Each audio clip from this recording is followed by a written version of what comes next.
শরীয়তপুরের ডামুড্ডায় মাছের ঘের নির্মাণে জমি দিতে রাজি না হওয়ায় এক প্রবাসীর পরিবারের উপর হামলা, মারধর, লুটপাট, ঘরবাড়ি ভাঙচুরের অভিযোগ উঠেছে প্রতিবেশীর বিরুদ্ধে। শুধু তাই নয়, ঘটনার পর প্রবাসীর স্ত্রীকে নিয়ে সামাজিক যোগাযোগ মাধ্যমে মানহানিকর ও কুরুচিপূর্ণ প্রচারণা চালানোর অভিযোগও করেছেন ভুক্তভোগীরা। গত বৃহস্পতিবার শরীয়তপুরের ডামুড্ডা উপজেলার ধানুকাঠি ইউনিয়নের বালিয়াকান্দি এলাকায় প্রবাসী আবু বক্কর তালুকদারদের বাড়িতে এই ঘটনা ঘটে।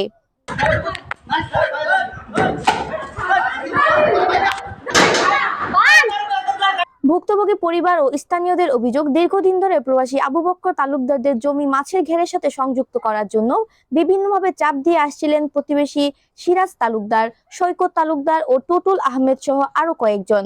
এটা খারাপ হেয়ার পাটটা বেশি মানায় না মতন হেয়ার পর সে কি দরজা দিছে ওই জন্য আমার ঘরের দরজা এই দরজায় গিয়ে দানাত কিনলে বউ ঢুকছি এই ঘরটা টিকতে পারে না দেখে মারি আসে বউ তাড়াতাড়ি গিয়ে ওই দরজায় গিয়ে ঢুকছি গিয়া আসে ঘরের ভিতরে যা অত্যাচার করিয়া তারপর থিয়ে আসে গেছি ইট পর রানের ফেরটা ইট করছি কপালের ফেরটা পড়ছে আমার রানের ফেরটা ইট করছি। আমাদের ঘরে দৌড় আসছে, ঠিক আছে, আসার পরেই তারা হুমকি হামকি দিয়া আমাদের মারবো এই আমরা দৌড় দিয়া যেমন ঘরের ভিতরে গেছি, আমার শাশুড়ি আমি ডরে দরজা আটকাইছি। তারা বাইরে থেকে মানে বিভিন্নভাবে ইট মারিয়া পাথর মারিয়া আমাদের জানালা জুনালা থাই দরজা যে সম্পূর্ণ কিছু ভাঙচুর করছে। তারা ভাঙচুর করার পরে কোনোভাবে আমি ঘর থেকে বের হইতে পারতাছি না। পরে আমি 999 ফোন দিছি। 999 ফোন দেওয়ার পরে তারা থেকে এই ডামুড্ডা থানা থেকে ওসিদে দারোগা পাঠাইছে, পুলিশ পাঠাইছে, SI অলুল্লাহ সে আসছে। সে আইসা ঘটনাস্থলে দেখছে যে আমার সব কিছু ভাঙাচুর, আমি ঘরের ভিতরে আটকানোতে। সে আমাকে বের করছে, বের করিয়া তারপর বলছে তুমি হাসপাতাল চলে যাও।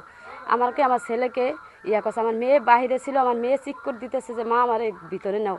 আমার মেয়েকে আমি নেওয়া দছি, পরে আমার কপাল একটা ইট পড়ছে, ঠিক আছে, পার উপরে একটা ইট পড়ছে। পরে পরিকল্পিতভাবে বাড়িতে হামলা চালিয়ে পরিবারের সদস্যদের মারধর, ঘরবাড়ি ভাঙচুর, আসবাবপত্র তছনছ এবং নগদ টাকা ও মূল্যবান মালামাল লুটপাট করা হয় বলে অভিযোগ তাদের।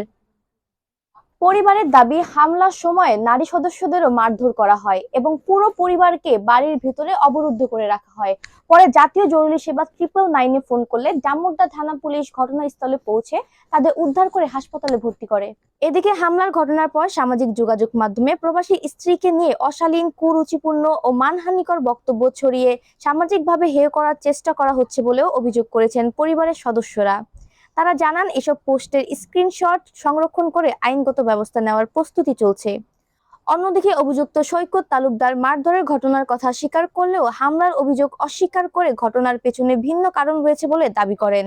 তারপর বাসায় আমরা ছিলাম না, পরে শুনছি যে এই ঘটনা। তারপর তাদের সাথে একটা তর্ক বিতর্কের মতো হয়েছে।